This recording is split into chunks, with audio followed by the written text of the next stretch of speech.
Here we are. We're doing the third lesson of drawing the Lamborghini Aventador, and what I've done is I've begun to do all of the body, covering all the body. I'm not quite there yet. I have this horizontal piece back near the rear and a little bit more to do on this front fender. This is where the most of the light's concentrated on the car, but like I said in an earlier cast, that this car is not very shiny, so that white, the light color that's on there is pretty much the way it looks in the pictures.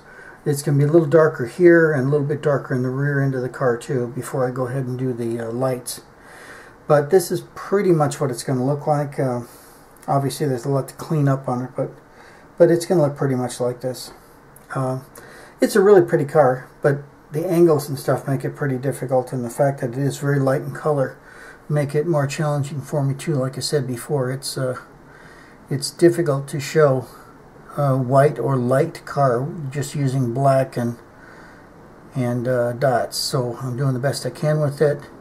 I think it'll look fine, but it's just takes more time to do, and it's not as satisfying as it would be if I had chosen a darker car. The next one that I saw was either a kind of a fairly dark blue or a really dark red, so that would have been hard to do too, although I could have shown more reflections on it.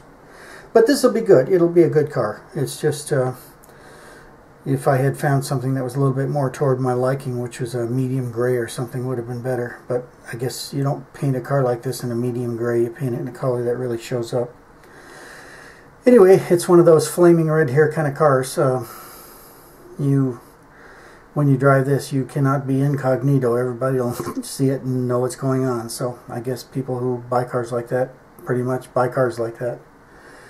Anyway, that's where I'm going with this. It's coming out great. When I do the wheels and stuff, wheels and tires, I think it'll really look a lot more like the car. And then when I finally put the shadowing underneath it, that'll complete the picture. But right now I'm just trying to make it look as much like the photo as I can so it looks realistic. It sort of kind of looks like a comic car right now, so I'm going to have to work on it to get it more to the look of the real car and not just a representation of it. But anyway, I'll post this and then I'll talk to you tomorrow. Hope to see you then. Thank you. Bye.